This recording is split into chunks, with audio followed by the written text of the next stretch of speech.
covers the pediatric chronic kidney disease. We also have a polling session for trainees and some cash rewards to make it exciting for them. And then instructions for the polling sessions will be given just prior to the session. And we will be providing CME credit hours as well. Just to let you know that Dr. Kalavani is in the OR right now, but she's, she'll be joining as soon as she can. And unfortunately, Dr. Arvind Bagga could not join today because of an unexpected circumstance.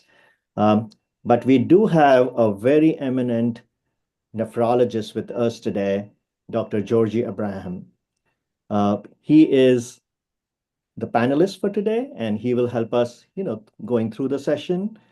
Professor Georgie Abraham is a senior consultant nephrologist at MGM Healthcare in Chennai, and he's also an adjunct professor at IIT Madras.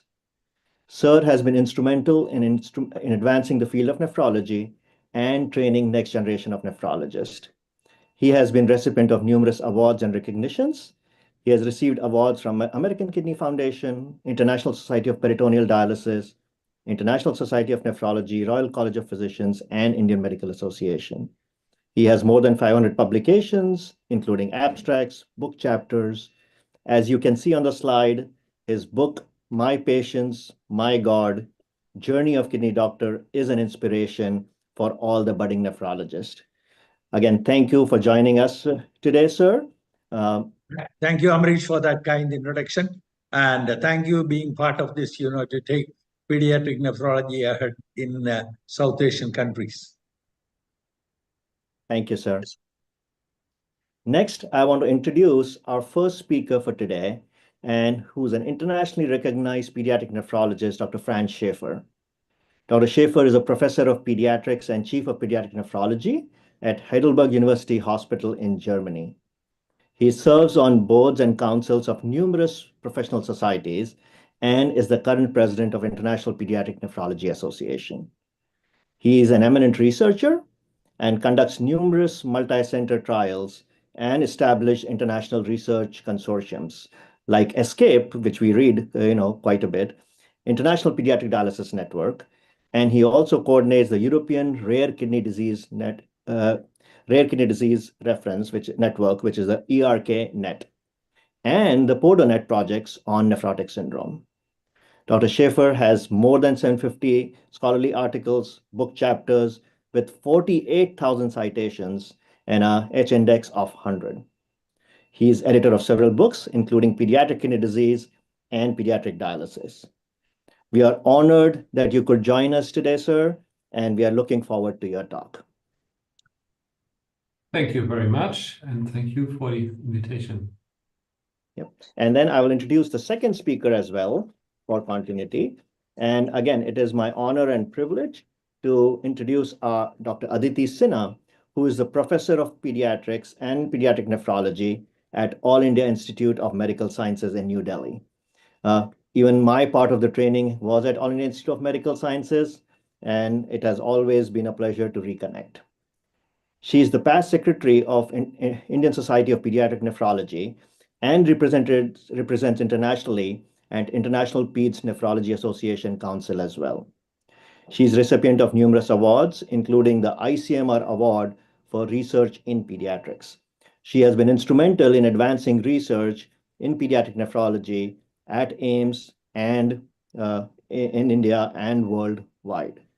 Her research interests include glomerular and tubular diseases, including HUS.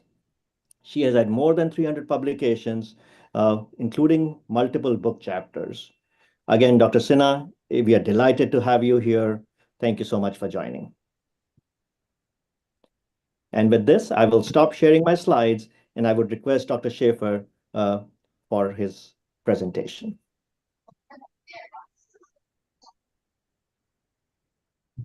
Can you see my slides? Yes, we can, sir. Okay, good. So thank you very much again for the kind introduction, and it's a pleasure for me to speak to you today about growth, longitudinal growth in children with chronic kidney disease and the endocrine abnormalities that lead to growth failure in chronic kidney disease. So when we look at the average height of children entering dialysis programs, this is what it looks like. You can see here the height standard deviation score. The normal range is between plus and minus 2. And more than half of the children at any age that enter end-stage kidney disease are growth retarded. They have a stunted height. Growth failure is not only a cosmetic problem, but it's actually associated with an increased risk of death on dialysis. And it is a major source of impaired quality of life in children with chronic and end-stage kidney disease, as we have found in a study that we performed a number of years ago, where it was very clear that patients' height satisfaction was correlated with the height SDS, so they really bothered with small height, and their quality of life was correlated with the height satisfaction. So what are the factors affecting growth in chronic kidney disease? Of course, there are always genetic factors. If you have small parents, you're more likely to be small. If you have a syndromic disease, you also have a higher likelihood of being small related to the underlying disease. But then the residual kidney function is a major determinant of growth rates, as you will see in a minute. And also, we know that isolated alterations of water and electrolyte balance can cause growth problems, hypokalemia, diabetes insipidus. These all can induce severe growth disturbances. And of course, water and electrolyte imbalance is a feature of chronic kidney disease, especially related to Charcot in children. The same is true for metabolic acidosis, which per se can cause growth failure and is almost inevitably present in children with chronic kidney disease. But then there are also more specific problems related to chronic kidney disease, and one of them is uremic anorexia, which results in energy malnutrition. And I will focus a little bit in my talk on the problem of malnutrition and growth failure.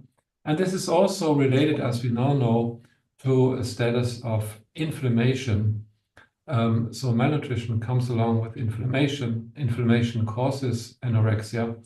And inflammation can also cause hormonal disorders, endocrine disorders, especially regarding the function of the somatotropic axis, as we will hear more in this talk about.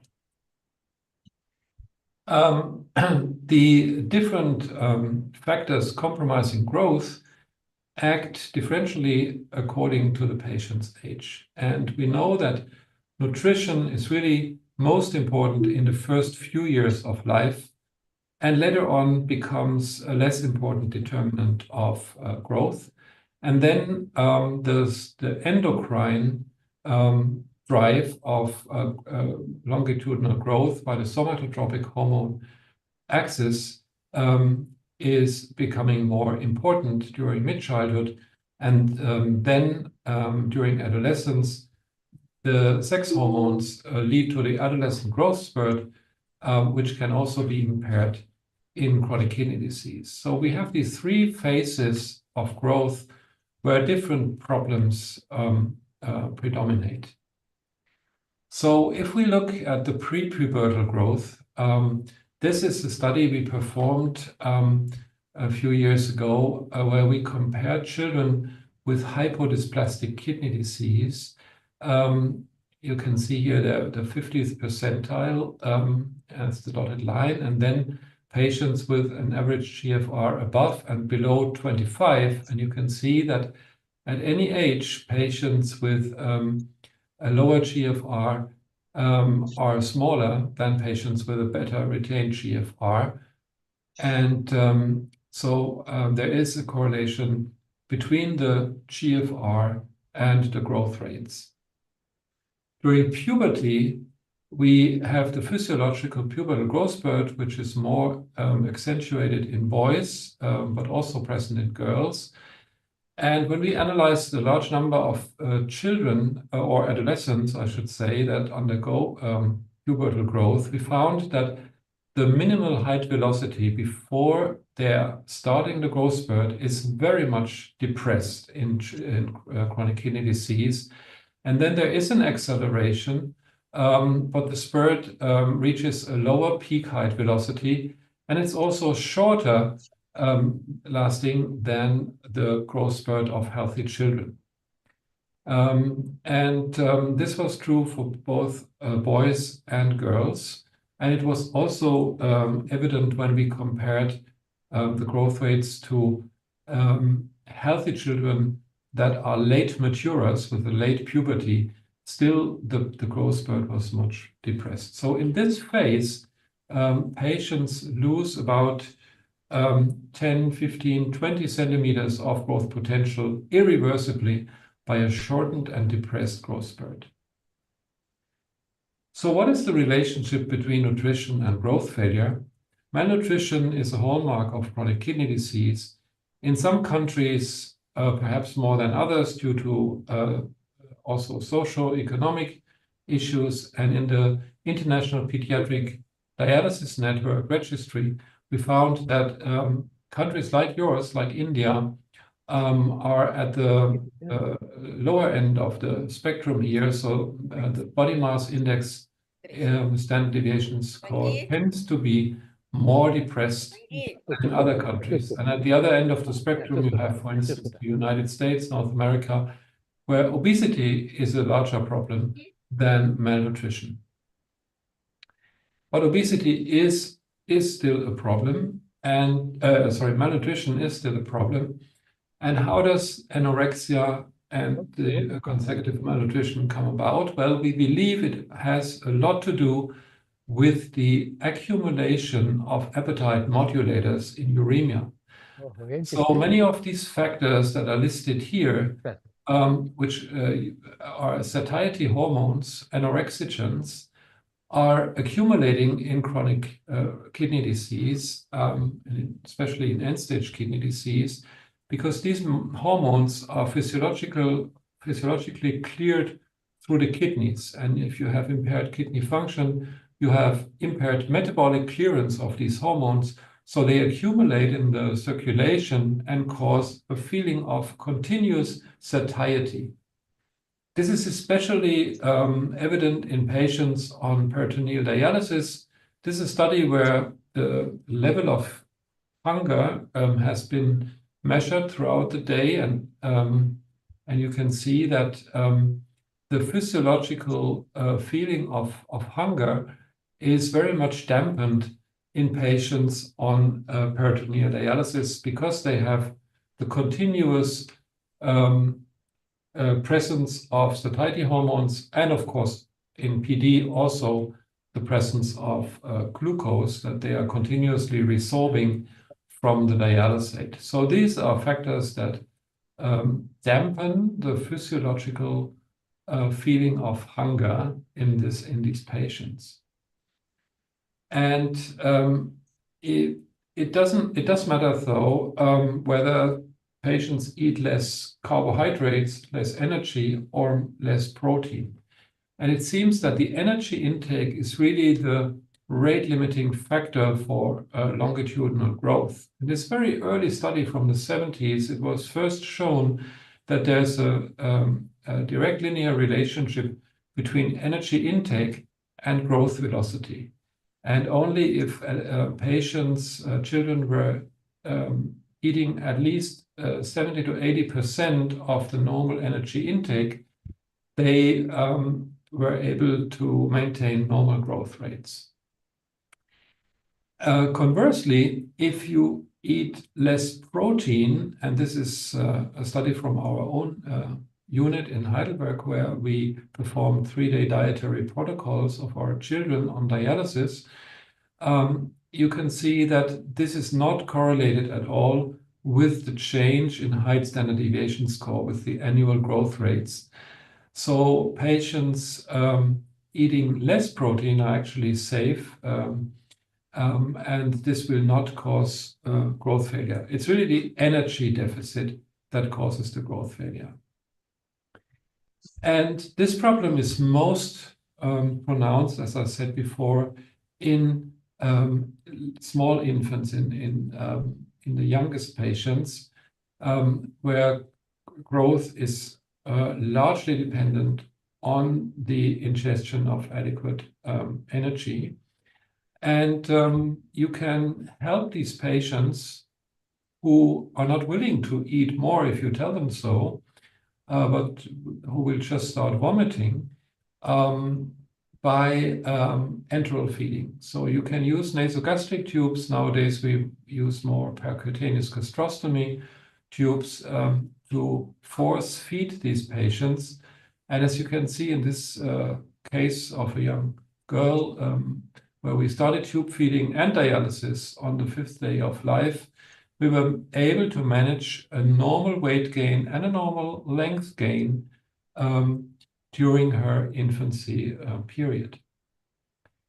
And in the data of the IPDN, of the International Pediatric PD Network, we find that indeed patients who have enteral feeding, either through nasogastric tube or PEG feeding, they tend to be less at risk for malnutrition, but on the other hand, they tend to be overweight. Sometimes we feed them too much of energy and too much of protein, so they become obese from the enteral feeding. But at least if we don't overdo the job, we can prevent malnutrition. It's very important by providing enteral feeding, if available, in these patients. Now, moving on to the second phase, the prepubertal growth in the post-infantile period, we have to talk a little bit about endocrine mechanisms of growth failure. And I performed some research many years ago on experimentally uremic rats that underwent 5/6 nephrectomy to make them chronically uremic. And you can see that their weight gain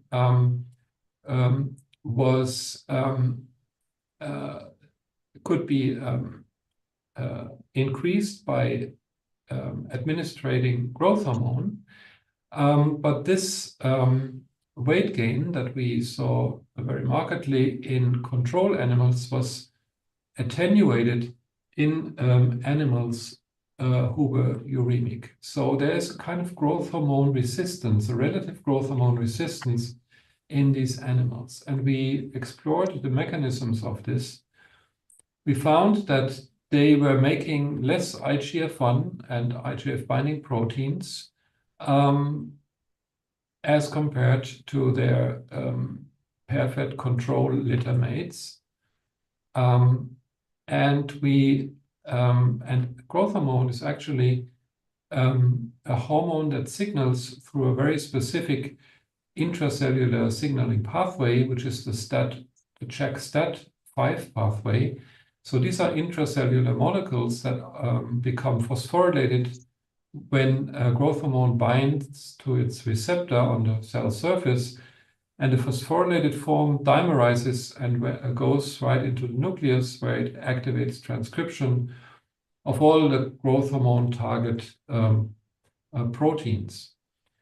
This phosphorylation is deficient in chronic kidney disease. And we see much less phosphorylation and hence much less activation of growth hormone-induced transcription in these animals. And why is that so? Well, there are endogenous regulators of the CHEK-STAT signaling, which are the SOX proteins.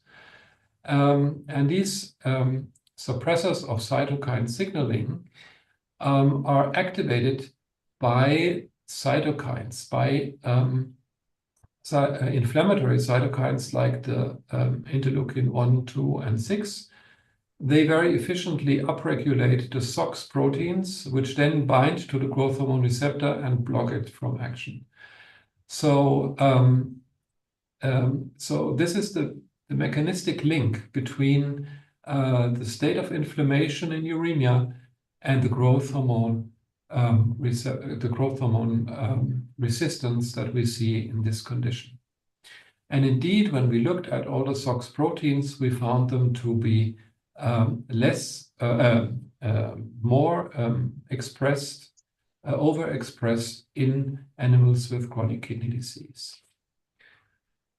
So there's a molecular growth hormone resistance, a relative growth hormone resistance in uremia. On top of this, there's also accumulation of growth hormone and IGF binding proteins in the circulation, which inhibit the insulin-like growth factors from acting on the target tissues.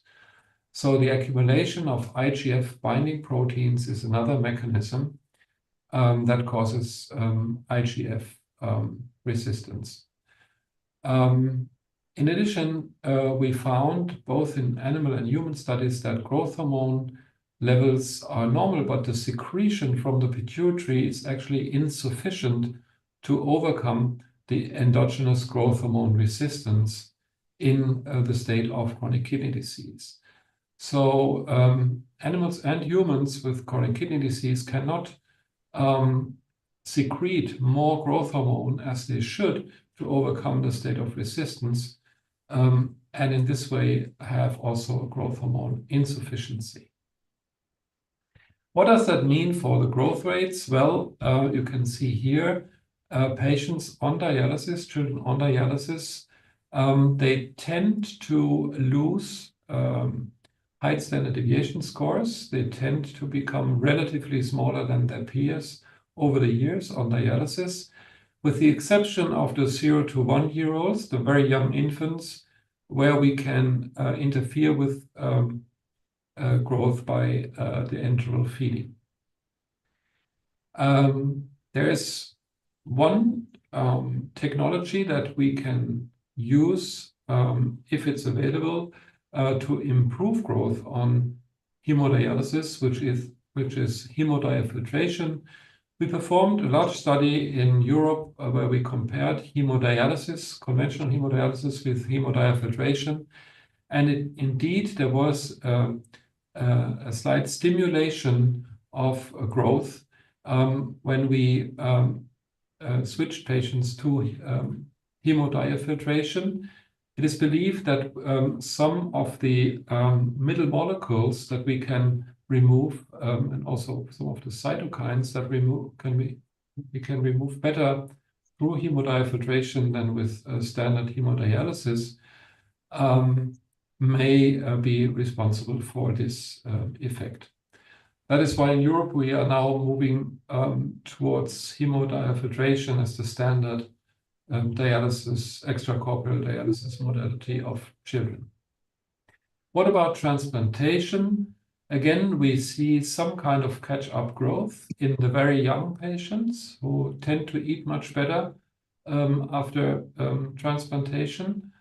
But we see surprisingly little change even after removal of uremia by transplantation in older patients after transplantation. And that is probably related to the steroid treatment that they receive for maintenance immunosuppression. In this study where we tried steroid withdrawal in selected patients as compared to steroid-treated controls, we indeed observed quite a suppressive catch-up growth in the patients who were transplanted and then where the steroids were withdrawn. But the most effective therapy of growth failure in chronic kidney disease certainly is growth hormone therapy. We can now replace growth hormone or provide pharmacological doses of growth hormone several-fold more than a pituitary can produce. And this pharmacological stimulation of the somatotropic hormone axis indeed leads to catch-up growth.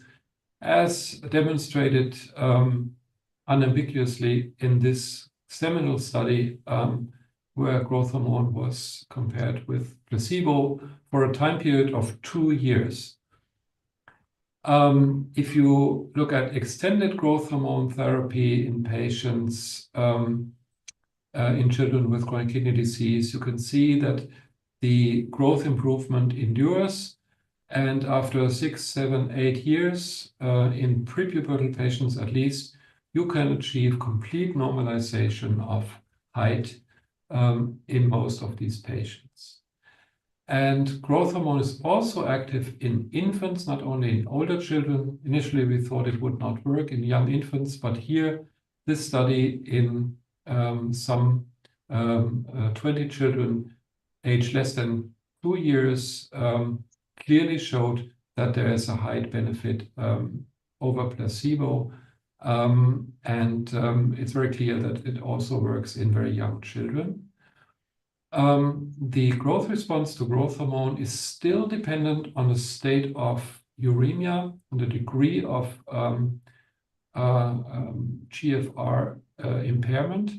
And dialysis patients tend to grow least well as compared to patients with some retained kidney function. So we are only partially able to overcome the growth hormone resistance. But what about the final height if you have pubertal patients that you are treating with growth hormone? This was a study we performed in Germany, and you can see an untreated control group. These were patients who were offered growth hormone treatment, but the families did not accept it. And these were patients who were put on growth hormone shortly before puberty started. You can see that there's a catch-up peak after the start of growth hormone treatment. And then there's a second peak of growth that is related to puberty. So these patients are enjoying a dual peak of their growth velocity, both boys and girls, that results in an impressive height gain, even in the pubertal period. And what does that mean for the patients? You can see these are the patients who were not treated with growth hormone. They were small, but many of them were still in the normal range at the first observation, and they lost growth potential during puberty. Whereas the patients who were very small but started on growth hormone therapy, they exceeded the growth of the untreated patients markedly, and they were entering at a final height around the 3rd percentile in the boys and well above the 3rd percentile in the girls. And if you look at the numbers, so the benefit was 10 centimeters in boys and 7 in girls, whereas the untreated patients lost 5 and 3 centimeters. And this relative benefit towards final height was also replicated in numerous studies later on in Europe and the United States. They all showed a benefit of growth hormone treatment even at pubertal age. And again, the duration of growth hormone therapy was a positive predictor of final height.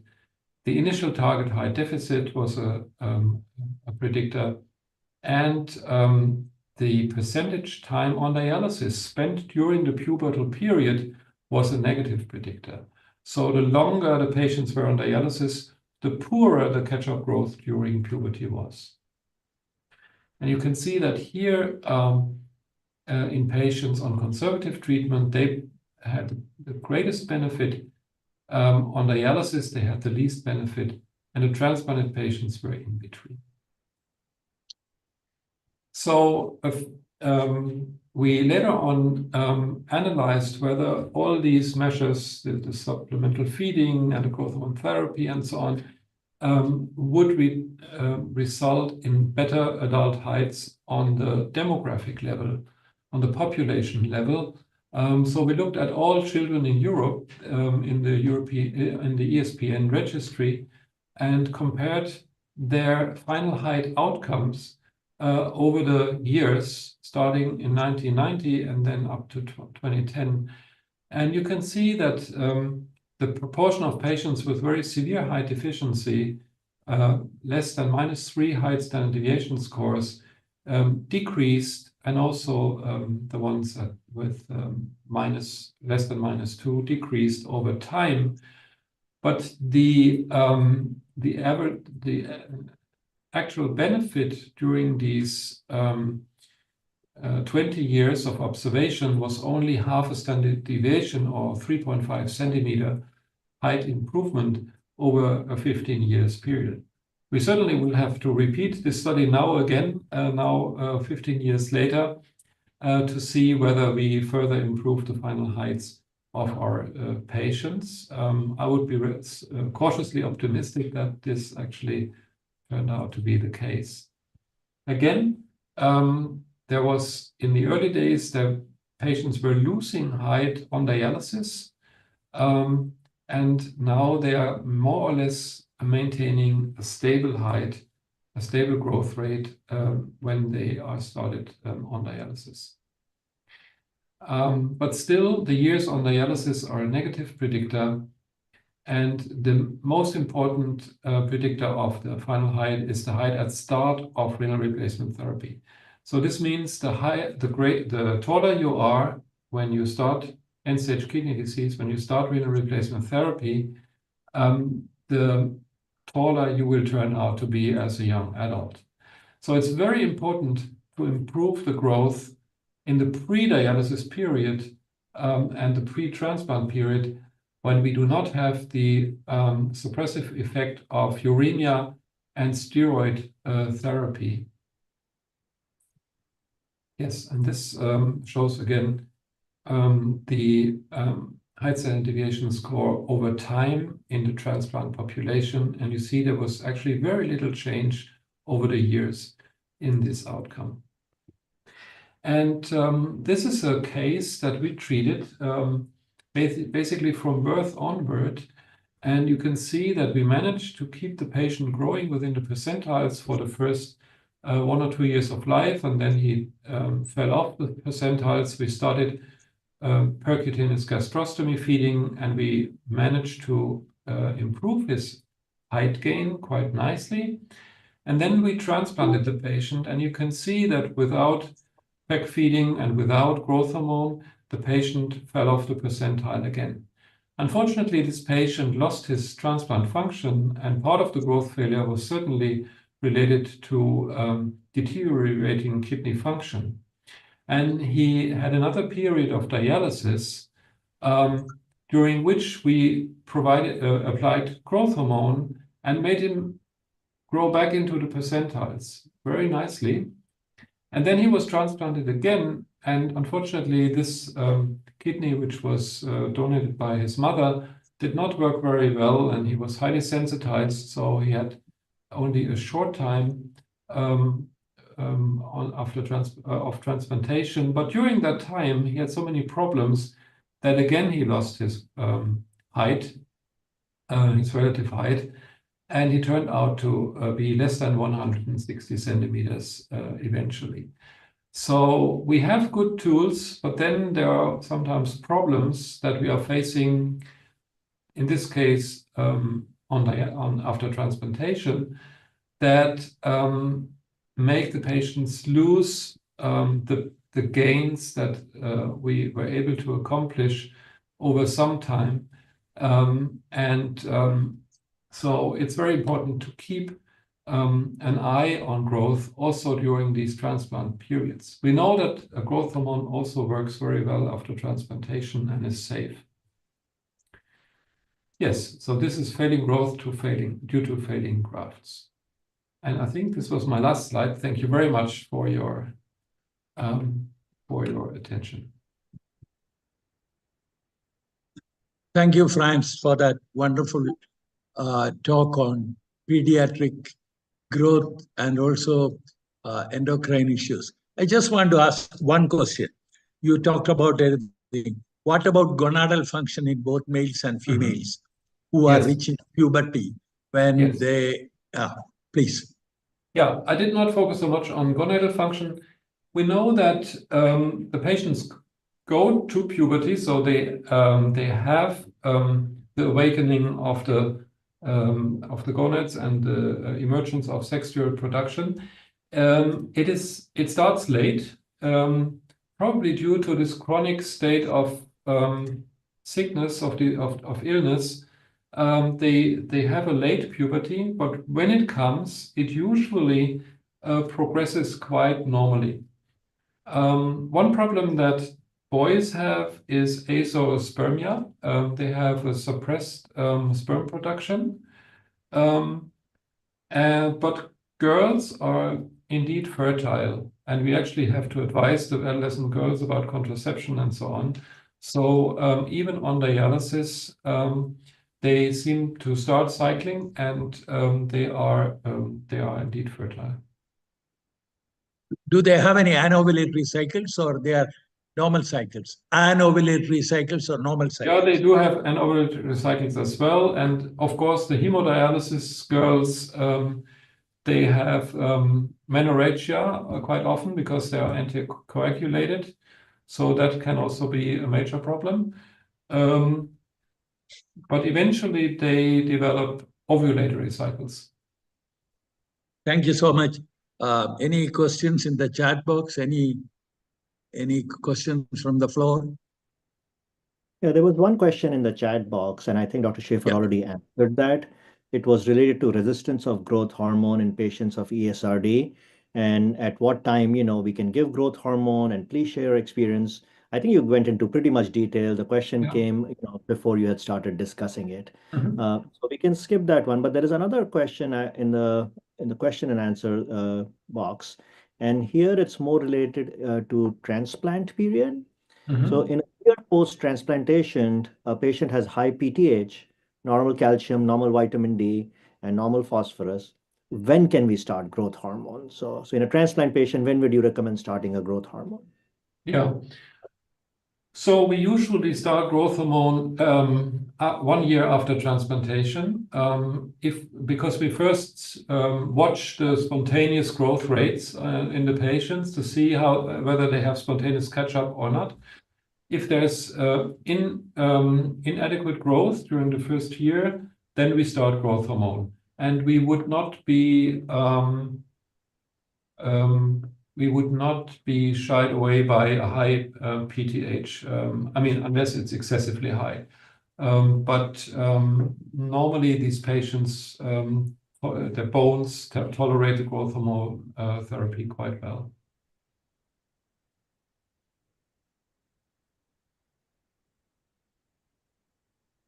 There's one more question, and it is when to stop the growth hormone therapy. Yeah. So in patients with CKD and on dialysis, we basically never stop growth hormone therapy until final height is reached. So of course we do the bone age and so on, and when there's very little growth potential left, then we take a decision to end the growth hormone therapy. So we would, because we know that if you stop growth hormone therapy, there can be relatively quick catch down growth. So patients can stop growing and lose the gained height in a few years. So we always continue the treatment until final height. And what may be the cause of not catching growth after transplant? Yeah, I think it's mostly the steroid problem. So if you can manage to keep the patients with very low doses or off steroids completely, then you usually see catch-up growth. And then the other point is deteriorating kidney function.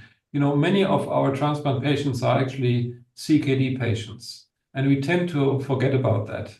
We tend to forget about the CKD sequelae in patients after transplantation. This could be a webinar in itself.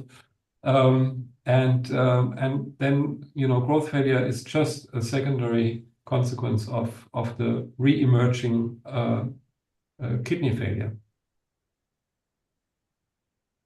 Yeah, thank you. The next question is, do we need to screen for thyroid hormone levels regularly in a chronic kidney disease child? We do screen thyroid hormone levels, but I'm not sure why, because you have this specific constellation of chronic disease patients. You have the low T3 syndrome, so the sick euthyroid syndrome, as it's also called, that you usually see, but you almost never see overt hypothyroidism.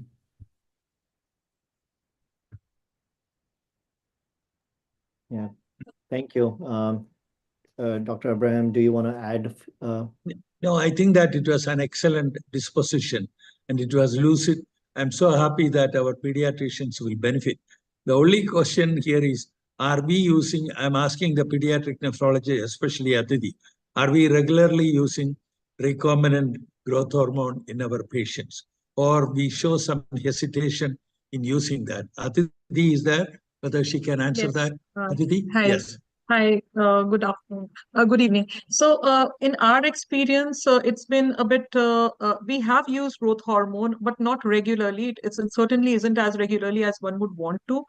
It is when the window is there from between transplantation up to transplantation, then definitely that there's scope to do that. Very often, our chief concerns are around diet per se. Unless we build up the nutrition to a certain level, we don't achieve growth. And beyond that, if required, I mean, we have occasionally, I mean, we do use growth hormone, but certainly it's not half as frequently as one would like to. It's I just usually have a cost and question other to you. considerations. Yes. Yeah, Frank, I have a question to you. I have a young kid, he's 14 years old on APD with a dense deposit disease. And on APD, he doesn't eat well, but his appetite is better when we do CAPD for him. So you have any comments for that? Franz? It is better on CAPD than on APD? Yes, he's on APD regularly, using nearly 10 liters, but his blood pressure is not well controlled on APD. There is no day dwell. So I told the parents to put him on CAPD, and his creatinine and urea has come down, and his appetite has improved with some appetite stimulating agents, such as we call it as one of their products. So I'm just wondering, you think that APD is better or CAPD is better in terms of growth and also in terms of improvement in appetite? In terms of growth, there's no difference. We have looked at that. So, when you do the APD for 10, 11 hours, it's the same growth rate. You can expect the same growth rate as with CAPD. For the appetite, some of our patients with CAPD complained of loss of appetite from the CAPD because of the continuous glucose resorption during daytime. But there are probably individual differences. It's a little bit difficult to predict. Thank you. Thank you for that comment. Yeah, I think we should move over to the... yes, Amrish, please move on. Yeah, so we can just do the last question and then we can move on to Dr. Sinha. It's a complicated case. Looks like a child who has developed post-transplant diabetes mellitus and is on growth hormone also. So would you discontinue growth hormone, or we can continue good glycemic control with growth hormone? I think if you have good control, you can keep the patient also on growth hormone. I mean, when the patient is insulin dependent anyway, I think it will not change the course very much. So I would keep the patient on growth hormone and insulin. Yeah. Thank you so much, Dr. Schaefer. Yeah. This was an excellent discussion by the panelists. Thank you, Dr. Schaefer, for joining us.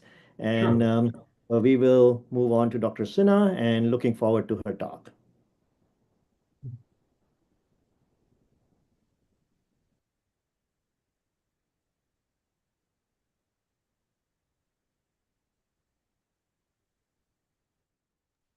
I'm sorry, I was muted. Are my slides visible? Yeah. Can you make it slideshow, please? I did already. Is it not yet No, in it's- slideshow? No, it's not in slideshow. Now it's on. Yes. Okay, I think there's a bit of a lag here. If it goes off slideshow, do let me know, please. Thank you.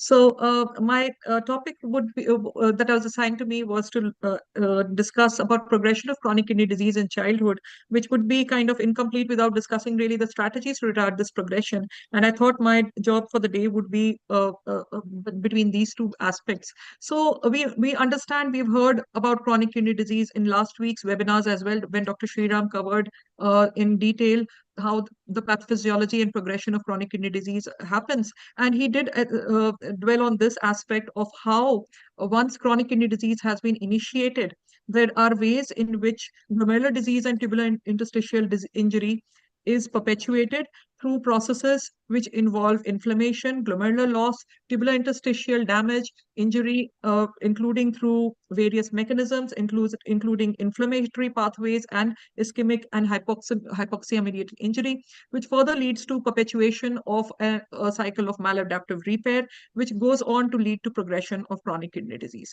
So once nephron loss has begun, it is inevitable regardless of the etiology. Of course, where there are ways to handle the etiology, etiological evaluation has a role in providing us clues to the once diagnosis is established and specific management can be done. That is definitely required. But once we have chronic kidney disease, which has set in with a low EGFR being present, through maladaptive repair and through hyperfiltration injury at the glomerulus, there are activation of the renin-angiotensin-aldosterone pathway, leading to increased proteinuria, intraglomerular hypertension, which further perpetuates inflammation, causing remodeling, and tubular interstitial fibrosis and secondary focal segmental glomerular sclerosis, which further leads to lowering of GFR, increased proteinuria, and further perpetuating inflammation.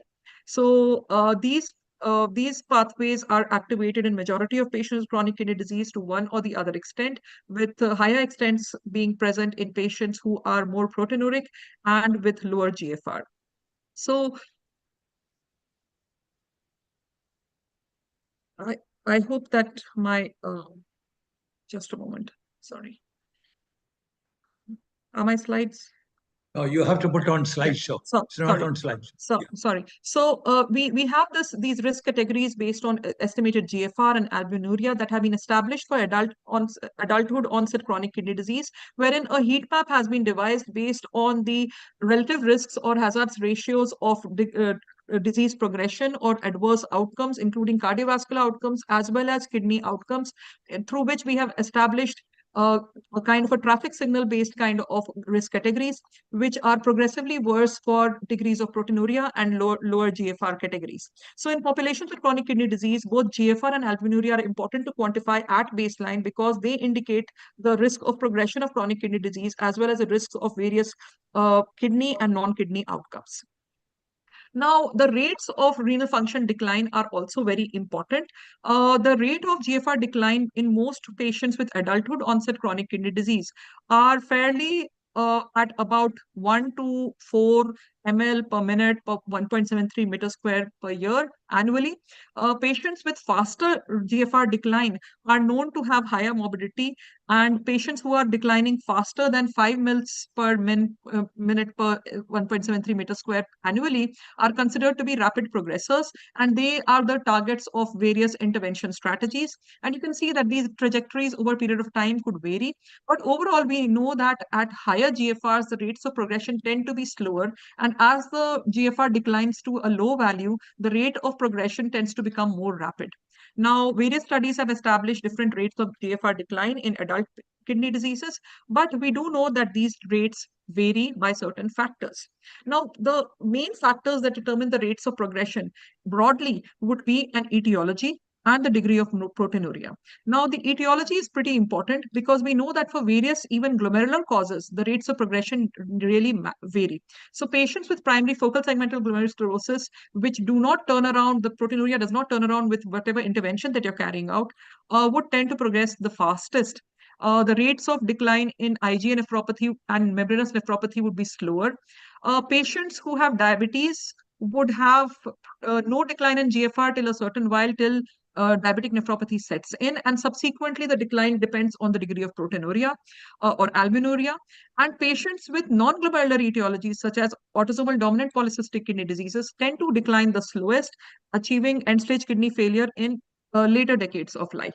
Now, overall, the sense is that glomerular diseases tend to fare worse and definitely progress faster than non-glomerular diseases, even in childhood. And we know that in childhood, congenital anomalies of kidneys and urinary tract tend to show slower declines in GFR than do patients with glomerular etiology. So you might diagnose an FSGS at an older age than a patient with a CAC, but the time to achieving a kidney failure would probably be faster in the patient with FSGS. Overall, patients with hypodysplastic kidneys tend to have low GFRs beginning from early childhood, but they tend to not progress right up to adolescence, when around puberty, there is a rapid change or decline in GFR, and suddenly a faster decline is observed. So ongoing studies, cohort studies, continue to examine these trajectories in childhood. Now, what are the risk factors for progression? Now, many of the risk factors of progression can be categorized into chronic kidney disease related factors, environmental factors, general metabolic factors, and certain non-modifiable risk factors. Now, the most important factors are at the top here. So proteinuria and hypertension, which are both linked to RAS activation, are the most important determinants of progression of chronic kidney disease, be it in adult CKD or in pediatric CKD. Other factors also contribute, including dyslipidemia, metabolic acidosis, hyperuricemia, altered calcium phosphate metabolism, anemia, and inflammatory pathways activation. Certain non-metabolic factors, non-modifiable factors are always at play, such as the sex. Men in various diseases tend to progress faster than women. Certain genetic predispositions might be there, and we'll dwell on that briefly. The age at onset, the younger you are at onset, probably the more likely kidney failure is likely to happen. And certain issues around fetal programming, such as low nephron endowment, would be important. Obviously, metabolic risk factors such as obesity, exogenous intake of extra salt, presence of diabetes, type 2 diabetes, would also contribute to risk progression. Now, some of these do not apply as much to pediatric CKD as they do to adult CKD, but many of them stay relevant even in childhood. So hypertension and proteinuria have interrelated mechanisms by which they determine intraglomerular hypertension. They contribute to each other, as well as both of them signal various inflammatory pathways.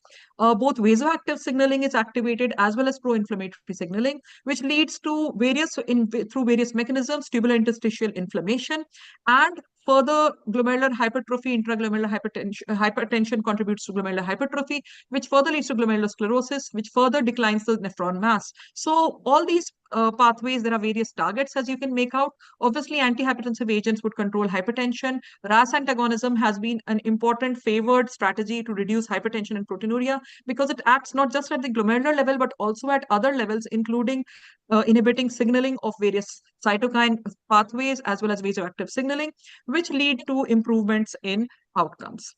Now, I mentioned genetic polymorphisms influencing the risk of disease progression, and various studies have demonstrated that certain polymorphisms in the ACE, certain single nucleotide polymorphisms in certain genes, and certain copy number variations in genes which are known to be implicated in, say, monogenic CAC, such as HNF1 beta, might have might have disease progression implications, as shown in various studies. Overall, proteinuria and hypertension remain the most important determinants of the renal function trajectory, which are also influenced by each other, as well as contributed to by the glomerular etiology or non-glomerular etiology, the gender, and the presence or absence of other factors such as diabetes or inflammation ongoing. Now, certain biomarkers have been examined for their relationship with prediction of GFR decline, and some of these are listed on this slide. However, at the moment, none of them are clinically relevant enough to be used for practice. As you can see, albuminuria remains the most important determinant of the renal function trajectory, and with intervention, if this can be declined, maybe the trajectory could be changed. So Proteinuria is both a marker as well as a mechanism for progressive kidney disease, both in adults and in childhood populations. Two large studies in the past carried out in adult CKD demonstrated that GFR decline was associated with proteinuria. For every gram increase in proteinuria, the GFR decline was higher by 1 or 2 ml per minute per year in the MDRD and the RAIN studies. And this was borne out by other registry data as well. How about childhood CKD? There are cohort studies from Europe, including studies from the conducted by Dr. Schaefer's group. There are studies from Italian registry, the Japanese data. All sub data sets seem to indicate that the presence or absence of proteinuria is an important determinant of the time to kidney failure in even pediatric patient groups. And therefore, based on the data from two large data sets of pediatric CKD, the CKID cohort and the ESCAPE cohorts, authors, including Professor Schaefer, were able to determine heat maps for indicating the risk of progression of pediatric CKD as well.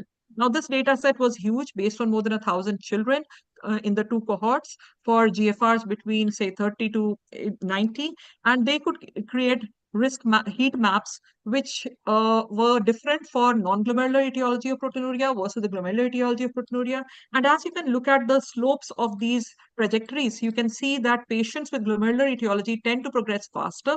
And you can also make out that these risk groups A, B, C, D, E, F differ in terms of their baseline GFR as well as the albuminuria categories. Now, these risk groups can be used to sort of provide guidance to families when they come to us with a certain stage of chronic kidney disease, and we can determine their GFR at that point of time and the proteinuria at that time point. And we can use that to tell them that the expected time to kidney failure event is such and such. For example, a patient in the green trajectory, if he's glomerular in etiology, might progress 50% of the time more than 10 years later. On the other hand, someone in the F category in the glomerular disease is likely to progress as rapidly as 0.8 years, 50% of the times.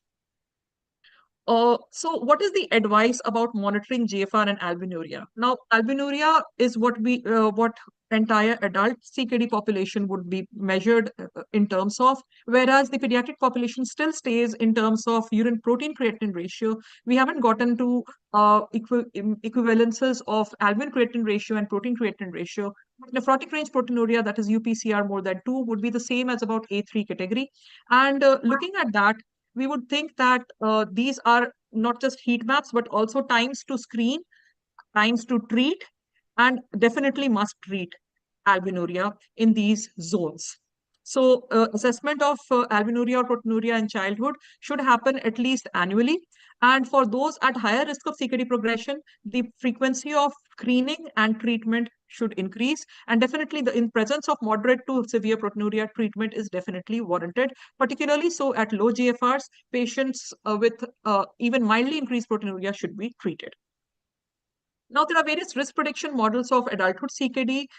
We are aware of the KFRE, which is quite commonly used by adult physicians to understand the risk prediction to kidney failure outcome. They have decent prediction for kidney failure, but they do not have great prediction for all-cause mortality and do not predict cardiovascular mortality very well. On the other hand, in pediatric CKD, we are still to get to that place where we have great models of progression of pediatric CKD, but certainly using components such as the glomerular disease etiology, the baseline GFR, and proteinuria grade, different groups have arrived at rates of progression to CKD5 differently, but you can make out that certainly glomerular etiology and heavy proteinuria groups tended to progress faster or more often to chronic kidney disease stage 5. Overall, it is clear from data from childhood cohorts as well that proteinuria and hypertension remain predictors of loss of GFR in children with CKD as well. And this is well demonstrated from the low protein diet study as well as the Japanese ESCAPE and CKID cohorts, that proteinuria and low GFR at baseline predict progression of kidney disease. There are certain things that we can take inherently from adult cohorts and find similarities in childhood.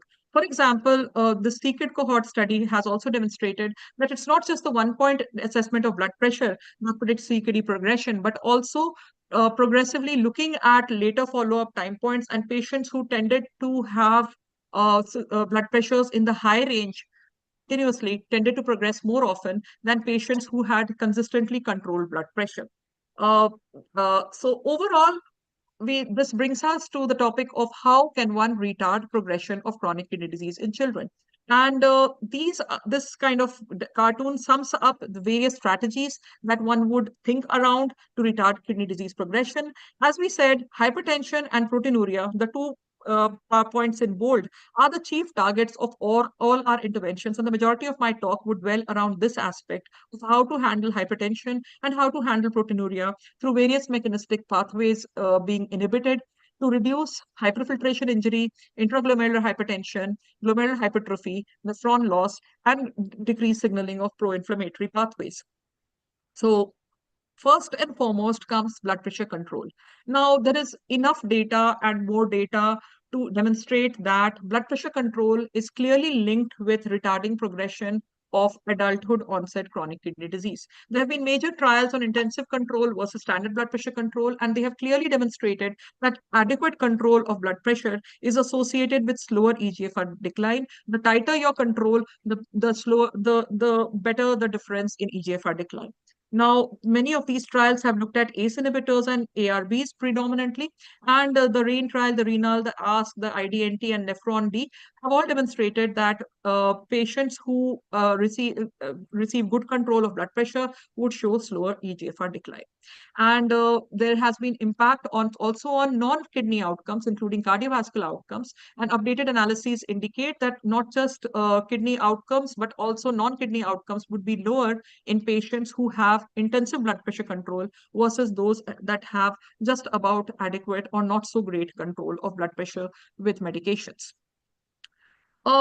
Dr. Schaefer is responsible for the conduct of this study, the ESCAPE trial, and which clearly demonstrated that strict blood pressure control was associated with slower decline in kidney function in childhood chronic kidney disease as well. Now, this seminal trial enrolled children 3 to 18 years with GFR between 15 to 80 mils at baseline, and they were subjected to either intensified blood pressure control targeting 24-hour ambulatory blood pressures below 50th centile versus conventional blood pressure control, wherein the targets were gentler between 50th and 95th centile.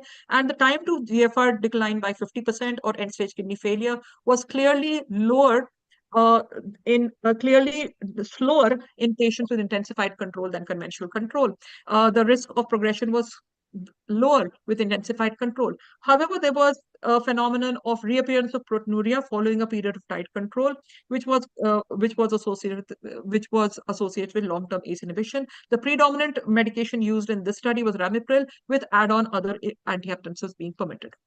So overall, this slide kind of summarizes what are the various strategies that have been used or are currently being examined to retard progression of chronic kidney disease. Now, many of these strategies center around RAS inhibition, and these include ACE inhibitors, angiotensin receptor blockers, direct renin antagonists such as aliskiren, and then there are this group of mineralocorticoid receptor antagonists, which are divided into two broad categories, the steroidal ones and the non-steroidal ones. And for various reasons, through studies, it has been arrived at that the non-steroidal mineralocorticoid receptor antagonists seem to be superior in terms of providing more selective antagonism of the mineralocorticoid receptor in the kidneys with lower rates of hyperkalemia than the steroidal ones such as eplerenone. Then there is a novel group or novel target, that is the endothelin receptor, the type A inhibitor of the endothelin receptor. Atrasentan has been examined as a antifibrotic strategy in patients with IgA nephropathy. Then there are the dual endothelin antagonists, that is the dual antagonists, that is the endothelin receptor antagonist as well as the angiotensin receptor antagonist, called as DEARA as a short form, of which the classic example is sparsentan, which has been examined in certain conditions, including in pediatric kidney diseases. And then we have other drugs which are less used in kidney diseases and more often in heart failure patients, including the neprilysin inhibitors. And increasingly, we have evidence to support the use of sodium glucose-like transport inhibitors. Now, these are the mechanisms that are listed, but overall, what has been tested in pediatric population and is approved for use in pediatric population has been the conventional RAS inhibitors like ACE inhibitors and ARBs, and also aliskiren, the direct renin antagonist. The others are not yet kind of licensed properly for use in childhood CKD, but are beginning to be examined in various trials, as I'll go through now. So RAS inhibitor has been the mainstay of therapy for retarding disease progression in both pediatric as well as adult chronic kidney disease. There is ample evidence now to recommend their use in early stages of chronic kidney disease to retard progression across disease categories, and the various mechanisms by which they alter gene expression, reduce oxidative stress, reduce inflammation, apart from reducing glomerular hyperfiltration injury, are shown in this cartoon. And overall, if we look at the role of renin-angiotensin system blockade in chronic kidney disease, including not just diabetic patients, but also non-diabetic patients, there is ample evidence from meta-analysis now in adult CKD that indicates clearly ACE inhibitors are the leaders, followed by ARBs, in reducing the risk of kidney failure, all-cause mortality, as well as cardiovascular death. In diabetic CKD, there is more substantive evidence, definitely, of reduction of proteinuria and mortality as well. Overall, ACE inhibitors seem to have a slight edge over the ARBs in this context. Other antihypertensive agents seem to be effective in retarding, in improving hypertension control, definitely, but the occurrence of kidney failure odds are probably a shade higher, although not significantly very different. CCBs may probably not be as renoprotective, although the evidence is not very clear in this regard. Now, what about studies such as in children? Now, we had this, there was the study of ramipril versus placebo in patients with Alport syndrome, which is a multicentric study, which specifically looked at the role of early use of ramipril, which did not show major benefit through the early protect study. But then there is more data emerging from retrospective cohorts that shows that definitely adding on ramipril early on in the disease trajectory might help retard progression of disease in patients with Alport syndrome. And this continues to be examined in randomized controlled trials. What about, reducing residual proteinuria by adding on an ARB to ACE inhibitors in patients who continue to be proteinuric or hypertensive despite use of an ACE inhibitor? Now, dual blockade of RAS had been carried on for several years until many studies put together in meta-analyses indicated that while there was modest benefit in proteinuria reduction by almost 20%, there was not great benefit in terms of reducing the rates of GFR decline. Definitely mortality was unchanged, and certainly there was an increased risk of adverse effects, including significantly increased risk of hyperkalemia and sudden decline in kidney function, which led to adverse events such as hypotension and led to patient withdrawal from studies. So overall, the benefit of dual blockades do not outweigh the risks, and therefore, given the high risks, they are not a preferred way of managing patients, and dual blockade would not be standard of care anymore, and single RAS inhibition would be preferred. However, studies are beginning to examine, are continuing to examine add-on role for non-steroidal mineralocorticoid antagonists such as finerenone and dual blockade, as we shall be coming to just now. So overall, what is the KDIGO advice on use of RAS inhibitors? They recommend starting RAS inhibitors in patients who have severely increased albuminuria, even without diabetes.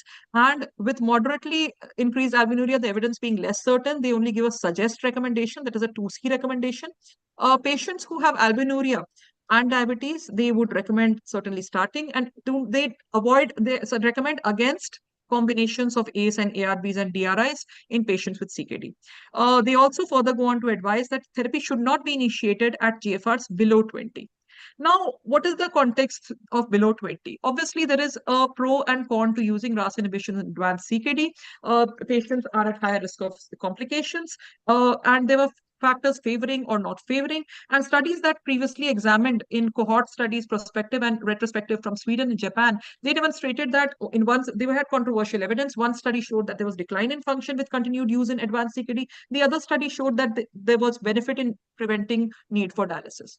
Now, the STOP ACI trial was conducted as a multi-center study to examine exactly this aspect: what happens if we continue using ACE inhibitors below 30 GFR or not.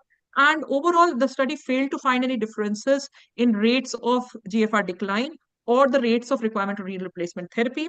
And therefore, the study did not provide a clear answer as to whether it should be continued or discontinued.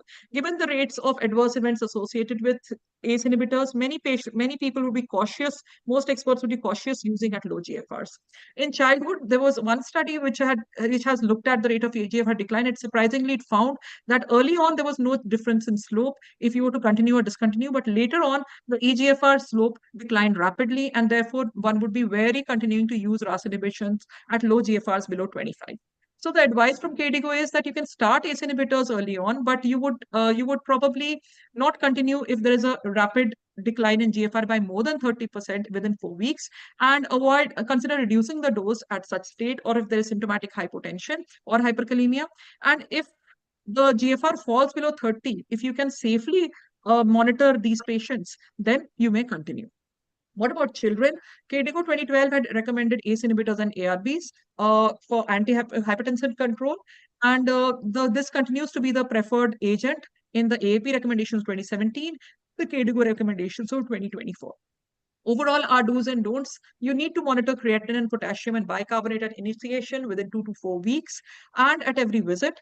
The therapy should be titrated to achieve optimal control of blood pressure as well as proteinuria to a maximally tolerated level. We do not advise using combinations, and certainly patients should be advised against using RAS inhibitors on sick days, so you would have to provide clear advice in this regard.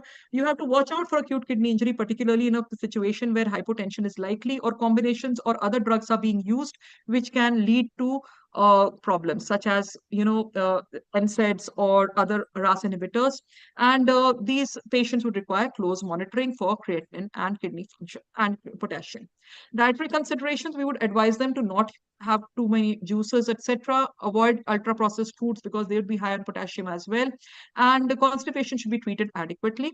One should look out for hyperkalemia at every visit, and certainly at potassiums above 5 you would not want to start therapy. So the KDIGO provides a good cartoon to how to monitor these patients on creatinine and potassium aspects, and listeners are advised to go over this chapter in the KDIGO 2024 guidelines. Switching gears to another strategy that has been recently examined, that is the mineralocorticoid receptor antagonism, of which the classic example of most use is finerenone, and this is an example of a non-steroidal MRA. And it is potent and selective, and it's at equipotent doses of eplerenone. It has been shown to have better blood pressure decline and better inflammation control in animal studies. So this is how the journey of NSMRAs has evolved from cardiovascular disease into kidney disease, and now there is enough data from trials in adult chronic kidney disease patients that use of finerenone versus placebo is associated with a higher decline in albumin-creatinine ratio and a lower decline in eGFR from baseline. And therefore, these advantages being there, finerenone has come to stay in the adult chronic kidney disease world as an add-on to patients with already on ACE inhibitors, but therapy requires close monitoring for potassium and creatinine. And this is the KDIGO advice for adult patients, that patients who with type 2 diabetes in particular, with sufficient GFR, normal potassium and albuminuria, they could be added, or therapy could be added on. However, it is more appropriate for patients with diabetes than for non-diabetes, and that is still to be settled. Another therapy way that has been examined is antagonism, chiefly the type 1 receptor blockade, because it is associated with vasoconstrictive injury and inflammatory pathways activation, and dual endothelin and angiotensin receptor blockade with sparsentan has been examined in 2 studies in FSGS as well as in IgA nephropathy, and continues to be examined in other studies at the moment. The most important studies that I would like to just highlight here are the DUET and the DUPLAY trials, in which patients with FSGS experienced better albuminuria control when given sparsentan than when irbesartan was used. And there is some suggestion that kidney function was better preserved through the DUPLAY trial, that there was better preservation of kidney function in the sparsentan group than in the irbesartan group. The other pathway that has been examined is SGLT2 inhibitors. Now, SGLT2 inhibitors are the new kid on the block and really turning things around for patients with chronic kidney disease in adult patients. It started out as a mechanism for achieving better glycemic control in diabetic nephropathy, but the patients were shown to have better natriuresis and better blood pressure control, and therefore it began to be examined in patients with for the kidney outcomes as well. And so in advanced diabetic kidney disease, certainly meta-analysis demonstrated that not just was the diabetes control better as an add-on with SGLT2 inhibitors, but also the major adverse cardiovascular events as well as kidney outcomes were better with SGLT2 inhibitors than other therapies such as GLP-1 analogs. However, the benefits being less clear in non-diabetic kidney disease, now it has begun to be examined in other kidney diseases. So these are three major trials, the Credence, the DAPA-CKD and EMPA-CKD, of which outcomes in the kidney context have been looked at in patients both with diabetic kidney disease as well as non-diabetic kidney disease. And clearly there has been benefit in terms of better eGFR preservation, in terms of GFR slope, as well as albuminuria control. There have been benefit with use of SGLT2 inhibitors, such that certainly meta-analysis indicate that across various GFR categories by the KDIGO and across the albuminuria categories of the KDIGO, the benefit from use of SGLT2 inhibitors is clearly evident. Showing that GFR decline might be slowed by 10 to 15 years if you were to add on dapagliflozin. Now, this is the recommendation that's recommended for patients with diabetic CKD, but also recommended with other CKDs as long as they have preserved GFR and albuminuria. And right down to 20 GFR, these can be continued to be used. This has been examined in the context of the IgA nephropathy subgroup analysis, also has demonstrated benefit in specifically in IgA nephropathy. And in IgA nephropathy, just for sake of completion, I just wanted to bring in sparsentan, which was the dual antagonism of angiotensin and endothelin, wherein benefit was demonstrated for IgA nephropathy specifically. What about childhood? The SGLT2 inhibitors, there is very limited data from childhood studies. This requires definite examination. These are just prospective single limb studies or retrospective data that demonstrate probably not so great benefits so far, because proteinuria decline has not been consistently demonstrated in these studies, nor has, and there are some signals of changes in GFR which are not in the good direction. So it requires clear examination through trials which are ongoing. And certainly this is the need of the hour for us. Another thing that's on the annual for diabetic CKD has been GLP-1 agonists, and definitely looking at residual risk, residual proteinuria, this has begun to be examined. Kidney outcomes are also being examined with GLP-1, and we see trends in the FLOW study that semaglutide was clearly beneficial in type 2 diabetes, and maybe there's more studies to come which will indicate benefit in other groups as well. I'll just switch tracks quickly and go over 3-4 concepts which are not drug related. I knew that I should have done non-pharmacotherapy first, but then we began with hypertension, proteinuria, so I thought I'll cover that ground. This is a strategy, protein restriction, that I would like to talk about in context of chronic kidney disease progression.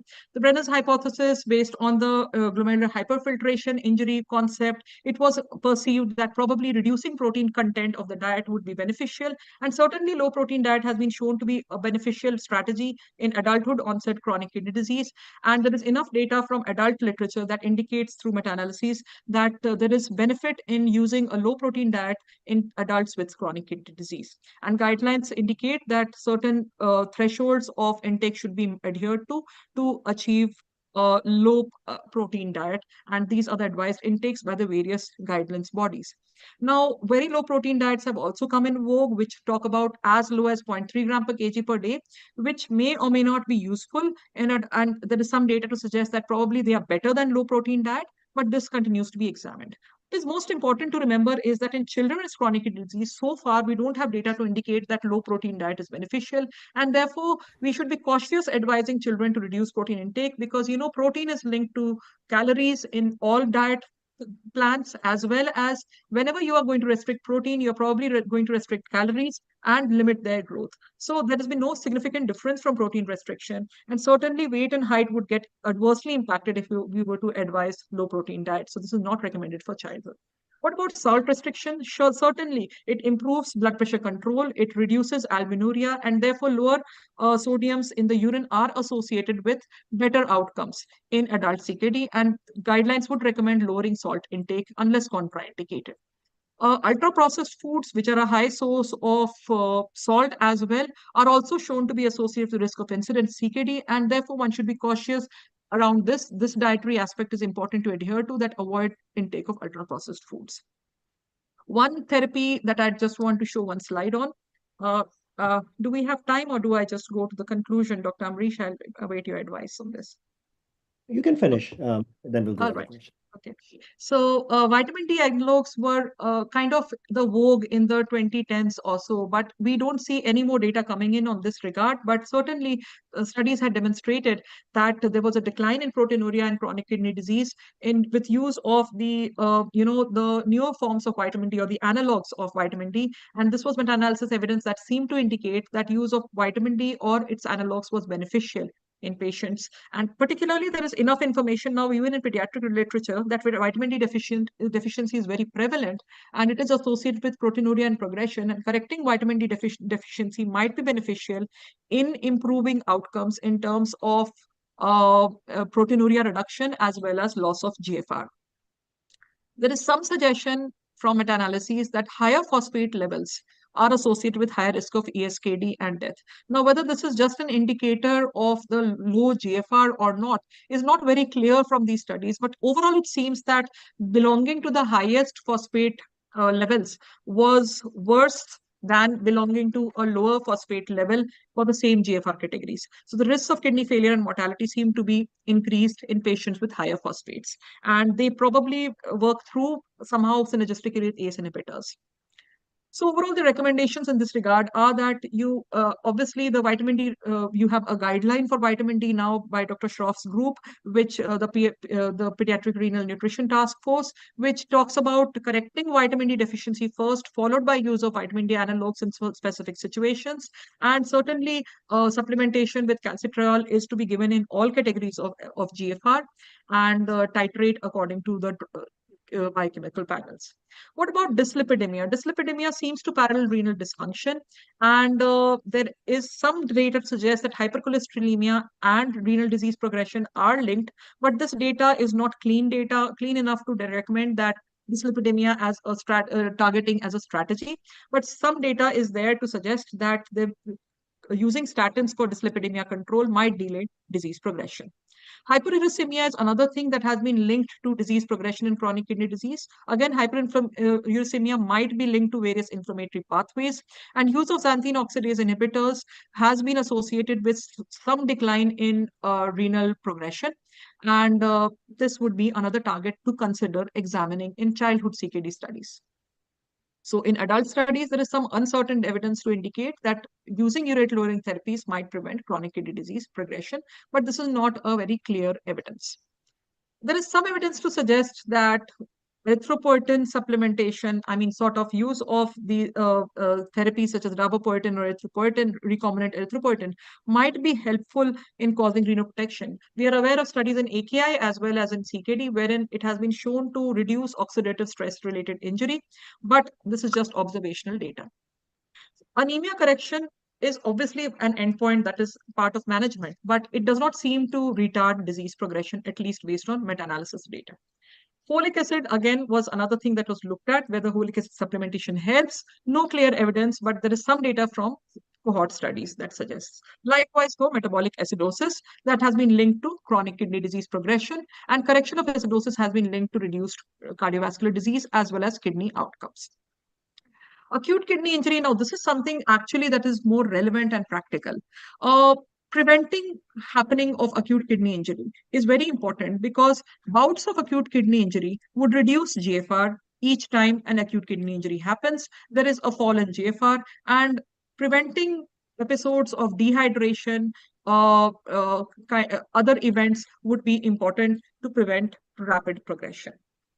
So things like use of radio contrast, drugs that are nephrotoxic, obstruction of the urinary tract by, say, stones, etc., and chiefly hypovolemia would be important to address to prevent acute kidney injury events. Very rarely in pediatric CKD, we have occasion to use specific therapies. And some of these are important ways in which progression of these specific kidney diseases can be prevented. I would want to just highlight the story of cysteamine, which has been clearly shown to retard disease progression in cystinosis. Lumasiran and Endorsed that are beginning to be examined, that have been examined in pediatric studies now through the various studies, and have retarded progression of primary hyperoxaluria. Tolvaptan in adult onset ADPKD, which retards progression in the rapid GFR declining group, and then certain other things such as CoQ pathway supplementation in patients with FSGS. In Alport, we still need to have good answers.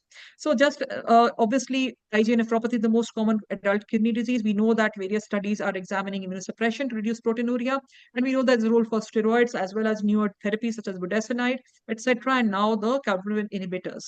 ADPKD, obviously, certainly, there are a group of patients who are targets of tolvaptan therapy to retard CKD progression, and the risk determination of these categories varies by the total kidney volume, the rate of change of total kidney volume, family history, and various other risk factors that are used to assess who are candidates for therapy with tolvaptan.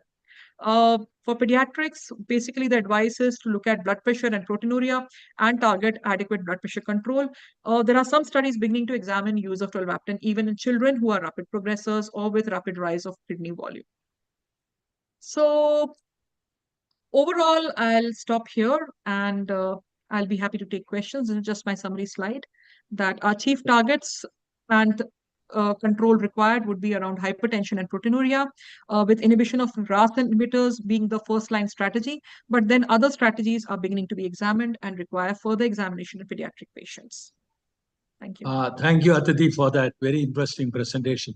I have one question to you. You highlighted about vitamin D therapy. I'm just reading American Journal of Kidney Disease, Volume 82, Issue 5, November 2023. It is a review. It reads as a result, we agree with the authors that the treatment effects of vitamin D on clinical outcomes among people with CKD are best described as uncertain. Given the negative results of most trials in the general population, it seems unlikely that vitamin D supplements have a broad range of health benefits in CKD. We are not sure. So what is your comment on this? This is an American Journal of Kidney Disease, number 23. So after reading this, I have stopped looking at vitamin D and giving vitamin D therapy to patients. Actually, in pediatric kidney diseases, I mean, we would definitely look out for vitamin D deficiency and try to correct it, because this is also a period of growth, and achieving adequate vitamin D levels also helps prevent mineral bone disease associated with vitamin D deficiency in this age bracket. So one would still continue to look at vitamin D levels and correct it. There is data which has been put together in Dr. Schroff's guidelines in 2017, if you were to look at those, that support the use of vitamin D to correct, I mean, calcirol, correct vitamin D deficiency, and or work around the phosphate levels to improve phosphate control, etc. But I think I would still stay with the pediatric renal nutrition task force recommendations by Dr. Schroff in this regard, for looking out for deficiency and correcting it where required. So it may not benefit with the GFR decline. I agree. I mean, this is more in interest of the bone health, sir. Thank you. Any other question in the chat box? You went in detail about all aspects of chronic kidney disease, but you were highlighting on hypertension prevention and proteinuria prevention. I'm so happy that people are now aware of what should be the drug which should be used in hypertension control, and also when to stop ACE inhibitor or ARB, and also the new drugs, endothelin receptor antagonist, and other molecules which are available. And thank you. I have no more questions. Amrish, is there anything in the chat box?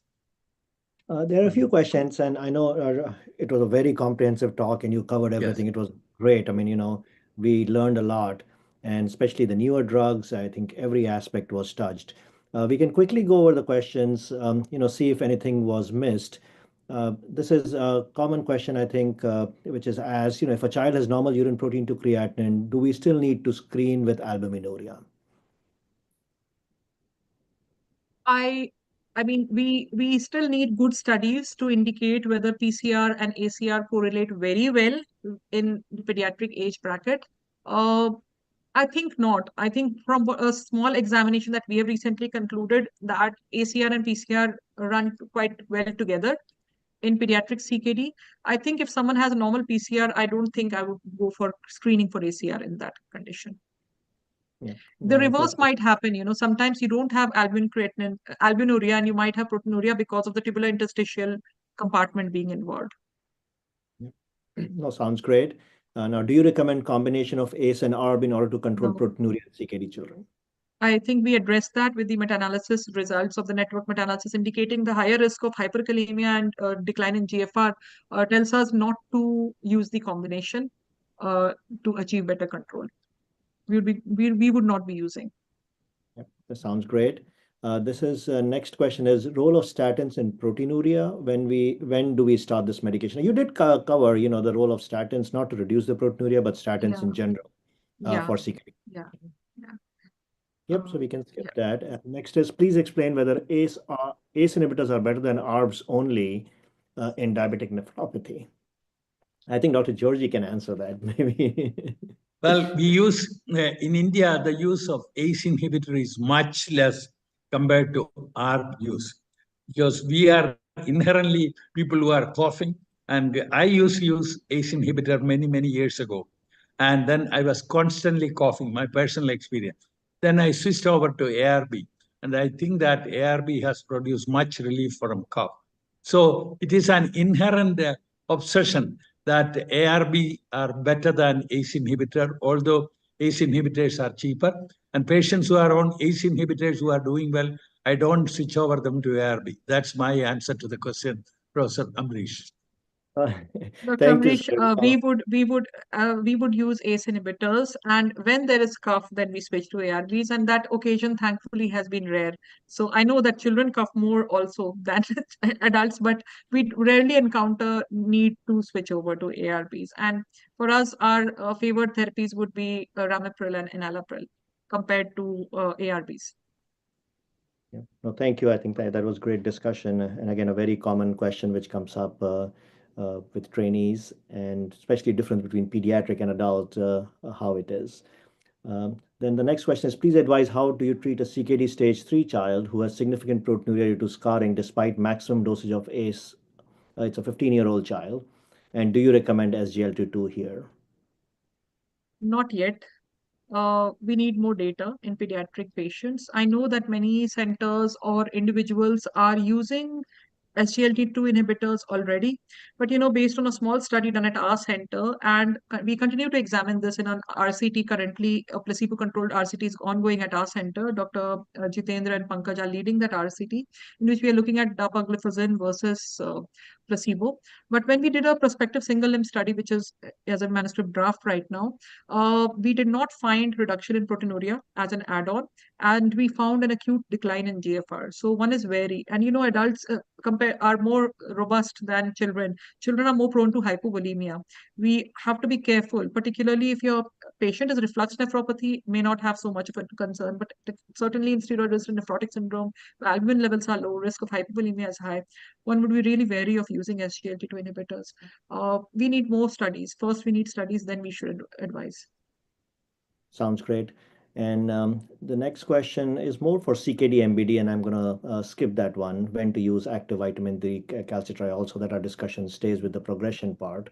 And the last question is use of finerenone, which is the mineralocorticoid receptor antagonist in pediatric CKD. You did cover that. Maybe you can answer that a little bit more. So there's no data in pediatrics so far, not a single study, no prospective, retrospective, nothing.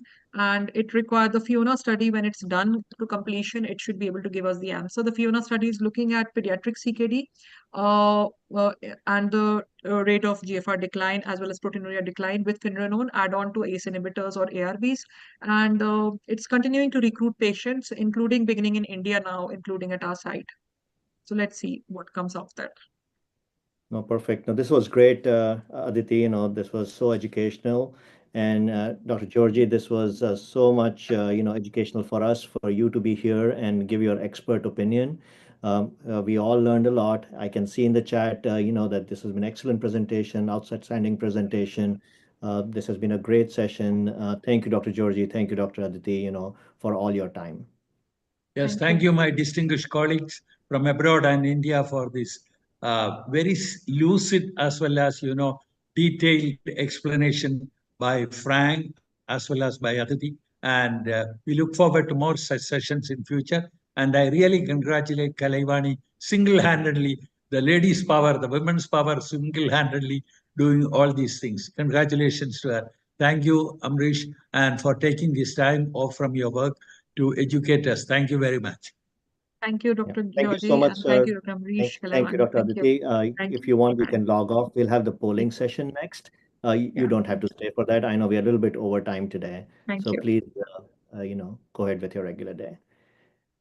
So now we are going to start the polling session. As we all know, that please enter proper email ID and contact number during the process of registration for the ease of future communication. We have a total of 6 polling sessions which happen every Wednesday and Saturday. Each polling session will have 10 questions, and it's mandatory to answer all the questions to proceed with the submission. Total duration will be 5 minutes for the polling session. We'll have 4 star questions in each session, and star questions are taken into consideration in case of tie. Cumulative score of all 6 polling sessions will be taken as the final winners are selected. We have 3 cash prizes, and only trainees are allowed to participate in the polling session. Request the participants to log in on time using a bigger screen for easier view of the questions, and for better view, you can use iPad and use the landscape mode. Once you log into to the webinar, you can avail the polling sessions. Can we please go ahead with the polling sessions? Can you please go ahead with the questions?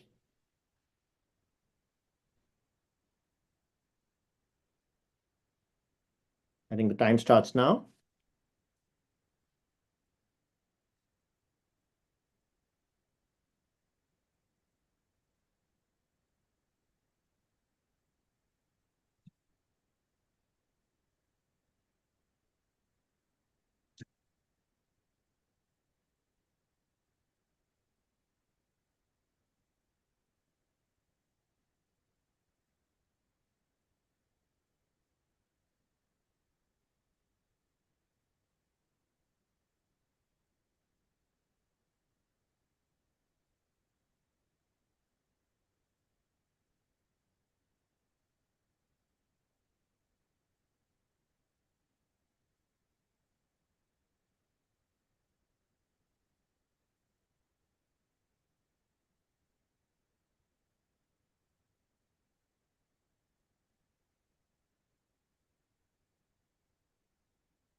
We'll give 1 more minute.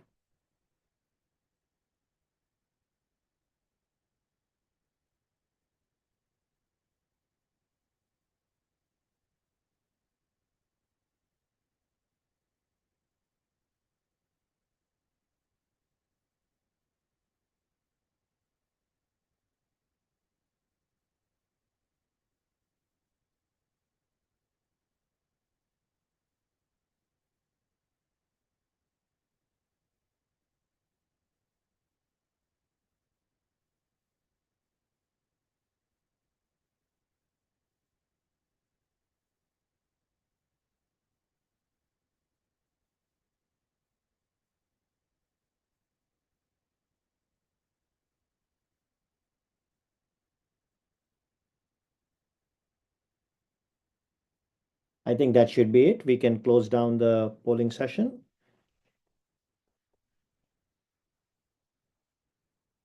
Again, thank you everybody for joining. Thank you, Aditi, again for being part of this. We really appreciate all your help and all your support. And thank you, Dr. Georgie, for joining. Dr. Clavani, thank you again for being there all the time. And we will see everybody on Saturday. Thank you. Bye-bye.